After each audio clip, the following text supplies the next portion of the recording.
빼앗아간 게 뭔지 오늘 밤 내가 숫자로 증명해 줄게. 지강호가 그렇게 말했는데요. 테이블 위에 영수증 묶음을 탁 던지는 순간 정순이는 젓가락을 내려놓고 숨을 삼켰습니다. 지은호는 표정 하나 구기지 않으려 했지만 손끝이 떨렸고요. 지강호는 가족 앞에서 오래 삼킨 불만을 터뜨리듯 말이 빨라졌습니다. 아버지 사업 망한 뒤로 엄마가 쓴 돈, 누나한테 들어간 비용 합치면 최소 이 정도는 나오거든. 그러니까 내가 나한테 갚아. 금액은 2천만 원이었는데요. 단순히 돈의 문제가 아니라 자기가 박탈당했다는 감정의 총합처럼 들렸습니다. 지은호는 한 박자 숨을 고르고 강호야, 너 어려울 때 내가 대신 내준 것도 많았어 하고 타이르려 했는데요. 지강호는 듣지 않았습니다. 누나는 늘 잘난 척이야. 다 너 때문에 망가졌잖아. 그 말이 선을 넘는 순간 지은호의 참았던 분노가 튀어나왔습니다. 그 돈, 내가 나한테 빌려간 2천만 원부터 먼저 갚자. 장부 꺼내볼까? 툭 내뱉고 나니 공기가 얼어붙었고요. 정순이는 두 남매 사이에 선을 그어야겠다 싶었습니다. 강호야, 누나는 내 눈앞에서 빛나 보일 때도 있었지만 그 빛 뒤에 얼마나 매달렸는지 엄만 다 봤다. 내가 힘든 것도 안다.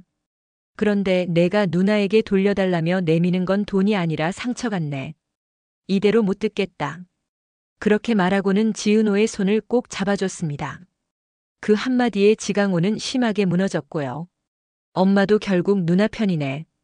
방문이 쾅 닫히는 소리 뒤로 기척이 사라졌는데요. 그날 밤 지강호는 진짜로 집을 나갔습니다. 그 소동 직후 지은호는 자신이 맡은 코디네이터 일을 마무리하려고 다시 이지혁의 사무실을 찾았는데요. 이지혁은 밤새 도면을 덮고 졸다 깬 얼굴이었습니다. 퀭한 눈으로도 말은 단호했죠. 대금은 계약서대로 송금했습니다. 고생 많으셨어요. 지은호는 저한테 너무 과하게 주신 것 같아서요. 일부 돌려드릴게요 하고 금액을 잘라 보내려 했는데요. 이지혁이 미간을 좁혔습니다. 본인 몫을 왜 나눕니까? 일한 만큼 받아요. 서로 그게 깔끔합니다. 말은 차가웠지만 어조엔 이상하게 따뜻함이 묻어 있었고요. 문제는 박성재였습니다. 심사위원으로 참석한 투자 설명회 끝에서 박성재는 이지혁을 조용히 불러 세웠는데요. 내가 얼마나 독하게 버티는지 알아. 그래도 자존심 때문에 기회를 걷어차지 말자. 이지혁은 서류철을 다듬며 웃었습니다. 성재야, 내가 내 친구인 건 사실인데 지금 내 삶은 내 힘으로 다시 세우고 싶다.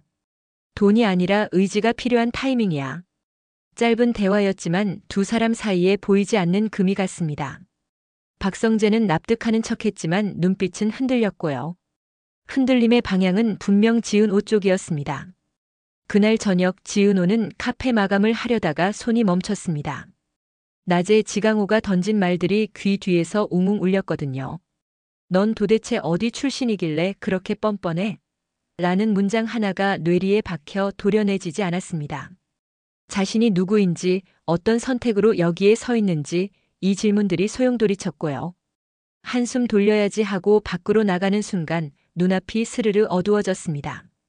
바닥이 가까워지는데 생각보다 따뜻한 팔이 허리를 받쳐 올렸습니다. 박성재였습니다. 말은 나중에 해. 먼저 숨부터 쉬자. 그는 망설임 없이 지은호를 업고 카페 안으로 들어왔고요. 바로 그때 문 앞에 서 있던 사람이 있었습니다. 이지혁이었는데요. 무슨 일이에요? 하고 말하면서도 얼굴이 굳었습니다. 박성재는 담담하게 탈진 같아. 병원 갈까? 했고요. 이지혁은 고개를 저었습니다. 먼저 앉히고 물 좀. 말투는 평온했지만 눈끝에서 불안이 번지고 있었는데요. 지은호가 겨우 정신을 가다듬고 괜찮아요, 저는 괜찮아요 했더니 박성재가 낮게 덧붙였습니다. 괜찮은 얼굴이 아니야. 두 남자의 시선이 공중에서 부딪혔고요. 공기에 보이지 않는 심장이 하나 더 달린 것처럼 박동이 빨라졌습니다. 그날 밤 지은호는 혼자 일지를 적었습니다. 나는 어디서부터 내 편이었을까? 문장을 쓰다 멈췄는데요. 우연히 휴대폰에 저장된 오래된 사진 하나가 눈에 들어왔습니다. 대학교 축제 때 선배 이지혁이 무심히 건네준 종이컵 커피. 그때의 따뜻함을 기억하는 건 자신뿐이라고 생각했는데요. 막상 그 컵에 적힌 낙서 힘들면 잠깐 숨 쉬기를 보니 마음이 이상하게 명료해졌습니다. 아직 끝난 마음이구나 하는 자각이 올라왔고요. 다음 날 정순이는 시장에서 돌아오는 길에 고성이를 우연히 마주쳤습니다. 서로의 삶이 교차한 적 없는 듯 보였는데요. 몇 마디 나누다가 묘하게 대화가 깊어졌습니다. 고성이가 사람은요, 빛보다 말이 무서워요. 말은 오래 남거든요라고 하자 정순이가 탁 멈추었습니다. 그 말 어디서 배웠나 했더니 내 남편이 자주 하던 소리였네요. 순간 고성희의 눈동자가 흔들렸는데요. 곧장 표정을 추스르더니 웃어넘겼습니다. 세상에 그런 말을 하는 사람 많죠. 하지만 그 작은 파문은 쉽게 가라앉지 않았습니다. 박진석과 박성재 사이에도 균열이 커졌습니다. 박진석은 성급하게 말했습니다. 내 엄마는 도망간 게 아니라 살아남으려 했던 거야. 그 문장 하나에 박성재가 굳어섰는데요. 그게 무슨 뜻이지? 박진석은 더 말하지 않았습니다. 지금은 사업이 먼저다. 얼버무린 대답 뒤에 묵직한 과거가 숨어있는 느낌이었고요. 뒤에서 듣고 있던 고성이는 입술을 깨물었습니다. 말하지 않은 진실은 때로 말보다 큰 소음을 냅니다. 뒤 지강호는 박영나가 수업하는 작업실 근처에서 서성였습니다. 우아한 기운을 가진 박영나는 지강호의 불안정한 시선을 한 번에 알아봤는데요. 누구 기다려요? 아니요, 그냥. 짧은 대답 뒤에 지강호는 솔직해지기로 했습니다. 집을 나왔습니다. 박영나는 묻지도 않은 위로 대신 따뜻한 물을 건넸는데요. 말을 줄이면 마음이 쉬어가더라고요. 오늘은 물만 마셔요. 단 한 컵의 물이 지강호에게는 생전 처음 받아본 신뢰처럼 느껴졌습니다. 그날 두 사람 사이에 말 줄임표 같은 침묵이 고르게 깔렸고요. 그 침묵이 이상하게 덜 외로웠습니다. 한편 이지혁은 은밀히 자신의 설계를 보완하면서도 마음 한구석이 자꾸 카페로 향했습니다. 스스로를 다그쳤죠. 감정은 공사 중지 사유가 아니다. 그럼에도 불구하고 카페 문이 열릴 때마다 시선이 먼저 움직였습니다. 반면 박성재는 움직임이 더 빨라졌습니다. 꽃을 보내고 식사를 건네고 쉬라는 메시지를 남겼는데요. 지은호는 고맙다고 답하면서도 선을 분명히 그었습니다. 성재 씨, 저는 아직 제가 저를 잘 모르겠어요. 그 문장은 박성재에게 가장 잔인한 칼이었습니다. 사랑은 기다림으로 증명하라 했지만 그 기다림이 누군가의 이름으로 채워져 있다는 사실을 아는 순간 사람은 무너집니다. 그리고 찾아온 두 번째 파고는 돈이었습니다. 이지혁에게 작은 계약이 연달아 들어왔는데요. 조건이 이상하게 좋았습니다. 뒷면을 확인해 보니 최종 발주처와 박진석 계열의 관계사가 얇은 실로 이어져 있더라고요. 겉으로는 투명했지만 친한 친구의 아버지가 뒤에 서 있다는 사실이 알게 모르게 마음을 누르기 시작했습니다. 박성재는 모른 척했고요. 내 실력으로 따낸 거야. 괜한 오해 만들지 말자. 이지혁은 고개를 끄덕였지만 마음은 편하지 않았습니다. 내 걸음은 내 발로 찍겠다라는 다짐이 흔들려서는 안 됐거든요. 세 번째 파고는 정체성이었는데요. 지은호는 지강호의 말에 찔린 마음을 붙들고 가족의 오래된 상자를 뒤졌습니다. 낡은 서류 속에서 의료비 영수증과 메모가 얽혀 나왔습니다. 응급인호. 볼펜이 번져 은호인지 인호인지 애매하게 읽히는 글자, 날짜는 지은호가 유치원 들어가던 해였습니다. 정순이에게 조심스레 묻자 정순이는 한참 말없이 앉아있다가 낮게 말했습니다. 그때 내가 크게 아팠지. 그래서 내 아버지가 무리했어. 내가 살아야 우리도 산다고. 지은호는 고개를 끄덕였지만 마음 안쪽에서 또 다른 의문이 고개를 듭니다. 내가 아파서 지출이 늘었고 그래서 가족이 무너졌다고 믿고 싶은 사람이 누군가 있겠지. 그건 내 잘못이 아니라 운명이 만든 폭풍이었을까? 그날 밤 지은호는 이지혁에게 메시지를 보냈습니다. 선배, 잠깐 시간 되세요? 대답은 빨랐습니다. 지금 앞입니다. 두 사람은 길게 걷다가 잠시 멈췄습니다. 지은호가 먼저 말했는데요. 선배, 저는 제가 스스로를 챙긴다고 믿었는데 사실은 늘 누군가의 시선에 기대고 있었더라고요. 선배도 그렇나요? 이지혁은 잠시 웃더니 아주 솔직하게 답했습니다. 나는 기대지 않으려는 사람이야. 그래서 더 고독해지고 그래서 더 완강해졌지.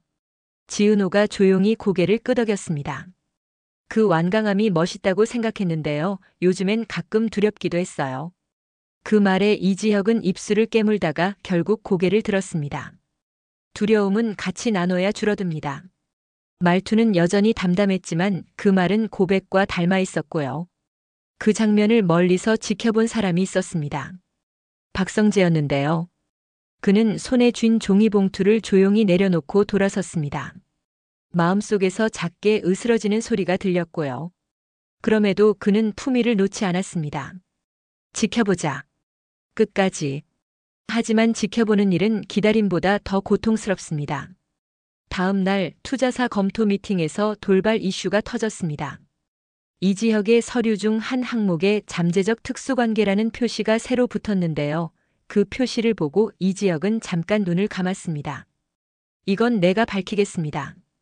그는 스스로 관계를 설명했고 그 과정에서 불필요한 오해를 차단했는데요. 결과적으로 계약 하나가 취소됐습니다. 박성재는 회의실 밖에서 주먹을 꽉 쥐었고요. 너 참 고집 세다. 이지혁은 웃었습니다. 나는 나니까. 그날 저녁 정순이는 지은호에게 밥을 차려주며 말했습니다. 사람은 자기 편을 늦게 찾을수록 더 단단해진대. 너 이제 내 편이 누군지 아는 표정이야. 지은호는 젓가락을 들었다가 내려놓고 조용히 고개를 끄덕였습니다. 엄마, 나 내일 아침에 할머니랑 외할아버지께도 인사 다녀올게요. 나를 키운 뿌리가 어디로 뻗어 있는지 직접 듣고 싶어요. 조옥래와 김장수는 요즘 서로 껄껄 웃으며 늙음의 친구가 되어 있었는데요. 두 어른의 따뜻한 농담이 지은호에겐 세계를 다시 세우는 힘처럼 느껴졌습니다. 이쯤에서 반전은 너무 과하지 않게 한 스푼만 얹겠습니다. 오래된 사진 속에서 정순이 옆에 서 있는 젊은 남자의 뒷모습, 그 뒤에 희미하게 찍힌 간판 하나가 보였는데요. 그 간판의 상호는 현재 박진석 계열이 인수에 크게 키운 브랜드의 옛 로고였습니다. 우연일 수도 운명일 수도 있겠죠. 그 사진이 암시하는 과거의 연결이 훗날 어떤 문을 열지 지금은 아직 모르는 채로 남겨두겠습니다. 마지막 장면은 이렇게 정리해 볼게요. 새벽 카페 앞 벤치. 지은호는 따뜻한 물컵을 두 손으로 감싸 쥐고 있었습니다. 이지혁이 옆에 앉아 조용히 말합니다. 이 물 아무 맛도 없는 것 같죠? 그런데 몸이 기억합니다. 필요한 건 화려한 맛이 아니라 온기일 때가 많거든요. 지은호가 웃었습니다. 선배는 언제 이렇게 말이 많아졌나요? 당신이 쓰러지는 걸 본 날부터요. 그 순간 골목 끝에서 박성재가 천천히 걸어왔습니다. 오늘은 인사만 할게. 지은호 씨, 본인이 본인을 알아가는 과정 내가 방해하지 않겠습니다. 대신 내가 어떤 사람인지 보여줄 기회는 줘요. 세 사람 사이에 공기가 맑아졌다가 다시 팽팽해졌는데요. 이번에는 서로가 서로의 위치를 조금 더 분명히 알게 된 표정이었습니다. 멀리서 아침 햇살이 카페 유리창을 타고 번져오고 그 빛이 지은호의 얼굴에 닿자 그녀는 아주 작게 중얼거렸습니다. 나는 오늘부터 나의 편을 할래요. 이제부터 전개는 이렇게 흘러가면 좋겠습니다. 지강호는 박영나와의 느린 우정 속에서 처음으로 자기 행동이 만든 상처를 돌아보게 될 텐데요. 그 과정에서 지은호에게 미안하다는 말을 준비하겠죠. 하지만 사과는 타이밍이 전부니까요. 쉽게 풀리지는 않을 겁니다. 이지혁은 불필요한 도움을 거절하면서도 진짜 연대는 받아들이는 법을 배울 텐데 그 첫 번째 연대가 지은호와의 솔직한 대화가 되겠고요. 박성재는 질투를 품위로 덮는 연습을 하다가 결국 자기 방식의 사랑을 증명하려 들 겁니다. 고성희와 박진석의 오래된 비밀은 서서히 물 위로 떠올라 누가 누구의 상처에 관여했는가라는 질문을 관통하게 만들겠죠. 그 질문의 중심에는 여전히 지은호가 있습니다. 상처의 빚을 누가 냈고 누가 갚아야 하는지 그 계산법을 사랑과 용기로 다시 적어 내려가야 하는 사람. 그리고 언젠가 이지혁이 아주 천천히 말할지도 모르겠습니다. 나는 여전히 혼자 서고 싶은 사람이지만 너 옆에 서라면 둘이 서는 것도 나쁘지 않겠다. 그날이 오기 전까지 우리도 같이 지켜보면 좋겠습니다. 오늘은 여기까지 숨을 고르고 다음 장을 넘겨볼게요.